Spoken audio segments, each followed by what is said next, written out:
Welcome back to another episode of 10 Minutes with Travis, where we'll be talking about Michael Jackson. Now, before you get all worked up, I'm not interested in litigating whether or not the two men featured in the new documentary Finding Neverland are telling the truth, because I feel like that's almost missing the point. I mean, will we ever know for sure whether or not Michael Jackson was guilty of violating the numerous boys he surrounded himself with?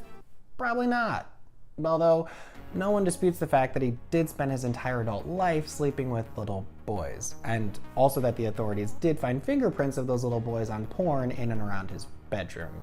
And one of those little boys was able to accurately describe the markings on his penis that then matched a photograph taken by police. But if you're able to know all of those things and still enjoy songs with titles like Pretty Young Thing, that's on you.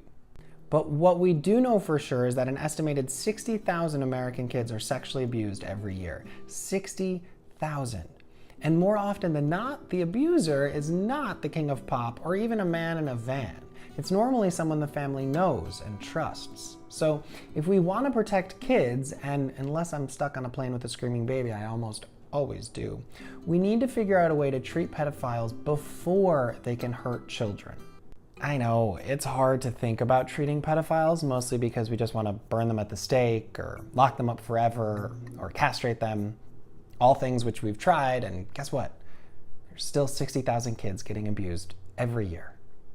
But if we could acknowledge pedophilia as the mental disorder it is, I mean, it's listed in the DSM for mental disorders as affecting about 1% of men whose brains, when scanned, have shown significantly less white matter, suggesting they're probably born this way, then maybe we can move beyond punishment to prevention.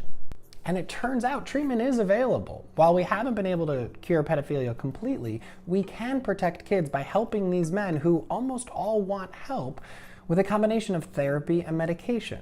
In fact, in Germany, they've been doing this for almost 10 years with Project Dunkenfeld or Project Darkfield, a nationwide network of therapists and doctors whose whole aim is to prevent men from acting on these desires.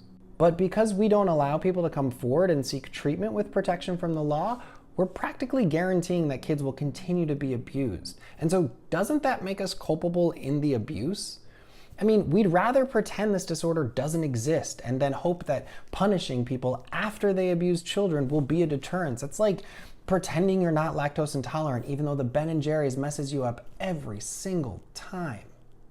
I know addressing this issue is hard because it combines two of the things we hate talking about the most: mental disorders and sex. But the good news is this Michael Jackson documentary has already got everyone talking. So all we need to do now is focus the conversation on how it can actually help. Not on the dead guy who can't hurt any more kids, but on the kids we can protect before anything bad happens to them in the first place.